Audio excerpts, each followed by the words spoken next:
Welcome to Wake Up Canada News. I'm Brad Wilder. Bloated government? Has the government overstepped its boundaries? Now, what do we believe our government's core responsibilities are, or should be? We think that we pay taxes for good governance. But exactly, what does that mean? We want our taxpayer-funded government to be responsible for citizen services such as roads, bridges, basic social services, as well as enforcing laws to protect the people, education, and health. These are what are called core services. Now, when we pay taxes, we believe that we're contracting and supporting our way of life and a Canadian standard of living. Now, taking care of the basic human needs of Canadian people should come first. Clean air, water, and creating a good living condition by providing basic structure to facilitate trade and commerce. Now, how did we get here? That's the question. The Trudeau government spends billions of dollars on foreign initiatives, public and private partnerships, including NGOs, which are non-government organizations. Meanwhile, many Canadians can't afford housing, can't afford nourishing food, and don't have clean drinking water. These are basic human needs. The Trudeau government really jumped at the opportunity, imposing sweeping social and economic controls that have cost Canadians and their economy hundreds and hundreds of billions of dollars in losses, in addition to unmeasurable personal and emotional turmoil. Turmoil that has helped fuel the protests and convoys that have now shattered the surface of Canadian stability. For example, the government has been funding organizations really that have received hundreds of millions of dollars over more than 2 decades worth. Vancouver writer Vivian Krause investigated and found more than $600 million in foreign funding of environmental groups from the David Suzuki Foundation to Dogwood and Tides. Now, over the years, these groups, through demonstrations, blockades, and other means, have really managed to shut down Canada's Keystone XL pipeline, along with Joe Biden. Northern Gateway, Trans Mountain, and Energy East pipelines also involved. The losses, they're in the billions. In the 2021 budget, the government has proposed to invest between up to 3 to 4% of GDP, or $70 billion and $100 billion over the next 3 years to jumpstart Canada's recovery, create jobs, and ensure long-term prosperity. The same government that destroyed our economy is hardly capable of creating and sustaining an economy. Can they be trusted? Great question, isn't it? Additionally, total support so far includes $322 billion in direct measures to fight the virus and help people, and $85 billion in tax and duty deferrals. This is Canada's largest economic relief package since the Second World War. Since the Second World War. Gee, that sounded like Kamala, I'm sorry. Billions, 322 plus 85 billion, 407 billion spent on COVID measures alone, while our critical infrastructures like hospitals, healthcare are crumbling. According to the government's own data, death rates for COVID remain at approximately 0.01% of the population. Now, according to Statistics Canada, again, there was an increase of 7.7% of deaths between 2019 and 2020. As of May 15th, 2022, there has been a total of 39,941 deaths contributed to the COVID-19 right here in Canada. This is a cumulative total. Now, the current population of Canada is 38,364,787. That's as of Sunday, May 22nd, 2022, based on Worldometer elaboration of the latest United Nations data. Now, if we are to believe that Statistics Canada COVID death numbers of 39,941 in a population of over 38 million, then that accounts for approximately 0.001% of the population to have actually died of COVID. Sadly, these deaths occurred within 2 or more comorbidities.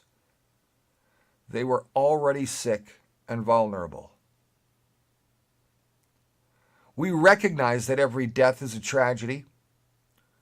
For those loved ones remaining, however, unfortunately, death is unavoidable. The total number of deaths in Canada was 264,333 in 2015, the highest annual total since the introduction of the Vital Statistics Registration System in 1921. Every province and every territory, except Prince Edward Island, Manitoba, and the Northwest Territories, and Nunavut, reported a record number of deaths in 2015. The increase in the total number of deaths can be attributed to 2 factors. The first is the population of Canada is growing at the fastest pace among G7 countries. A larger population generates more death. The second factor is population aging. An increasing share of the population is now older, and death rates are going to increase with age. The number of deaths is projected to continue increasing in Canada in tandem with the aging of the large cohorts of baby boomers born between 1946 and 1965. There were 307,205 deaths in Canada in 2020, a year in which the COVID-19 pandemic began, an increase of 21,935. That's plus 7.7% over the 285,270 deaths observed in 2019. Now we do the math. 21,935, 38 million, right?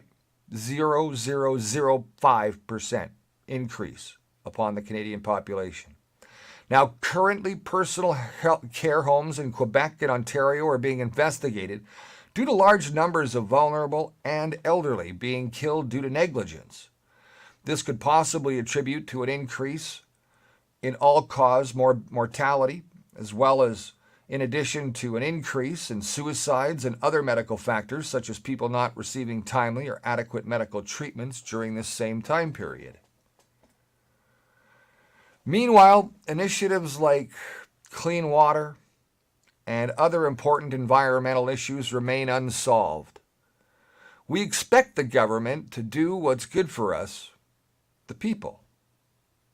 We need clean drinking water, clean rivers and streams, reduction of environmental wastes, such as sewage and manufacturing wastes. We need healthy, sustainable crops and jobs for Canadians. Cleaning up the water, air, and food supply should be a government's first priority, and they are goals that can be accomplished with a plan. You know, climate change doesn't address the widespread environmental pollution, of our air, food, and water. Now, these are important issues for Canadians. These are the most important issues for Canadians. How much is $1 billion? Well, these terms are tossed around that it's become commonplace terminology, and it's difficult to understand the enormity of what $1 billion actually is. But let's add this up. $407 billion on COVID, and another $100 billion to stimulate the economy. These are just two of the measures the government has initiated. Now, we haven't mentioned the billions pledged to Ukraine, the billions pledged to the WEF, or the World Economic Forum, those clowns meeting in Davos this week. Billions to the WHO, the World Health Organization. Billions pledged to NATO and the United Nations. What about our people? For an illness equivalent to the regular flu, which conveniently disappeared from the Statistics Canada reporting numbers these last 2 years, affecting just 0.001% of the population. For perspective, I guess, how long would it take for you to spend $1 billion? Let's say you spend your money at a rate of 100 per day. Well, 1 trillion or 1 billion divided by $100 spent per day is 10 million days. 10 million days divided by 365 days per year, that would be 27,397.26 years to reach 1 billion. All right, so it'll take a while. Math, right? It'll take a pretty long time to reach your goal. In fact, you would never get there in your lifetime, nor would your children, grandchildren, or your great-grandchildren if you and one descendant per generation spent $100 every day. Each of you lived for 90 years. It would take you 304 generations of your descendants to spend $1 billion. The Trudeau government has all about abandoned its basic duties and responsibilities to Canadians. They've overstepped their boundaries and have introduced into our lives by, tracking us, locking us up, closing businesses, defying the Nuremberg laws, illegally creating a second class of people, dividing families and communities while ignoring our Canadian Bill of Rights. Yes, the government has overstepped its boundaries, in my opinion, and I hope you have the same. Creating new legislation that directly affects our lives, ever-increasing taxes, a stranglehold choking us, more rules, more legislation, creating inflation by increasing the price of fuel taxes, which in turn increases our cost of living. They no longer service basic Canadian needs and instead focus on supporting international organizations such as the WEF, IMF, WHO, just to name a few. Their focus is on diversity. Their focus is also on things like engineering, CRT, critical race theory, LGBTQ, and other programs that represent less than 5% of the Canadian population. The Forum Research poll commissioned by the National Post and taken twice in June to confirm its accuracy found that 5% of Canadians identify as lesbian, gay, bisexual, or transgender. And contrary to the popular wisdom that same-sex marriage rate is surprisingly low, the poll found that a third of LGBTQ people say they are in a same-sex marriage. Now ask yourself, if we're getting what we're paying for, are we? Am I really getting my money's worth? Or have we allowed ourselves to become slaves to the ever-increasing bloated government?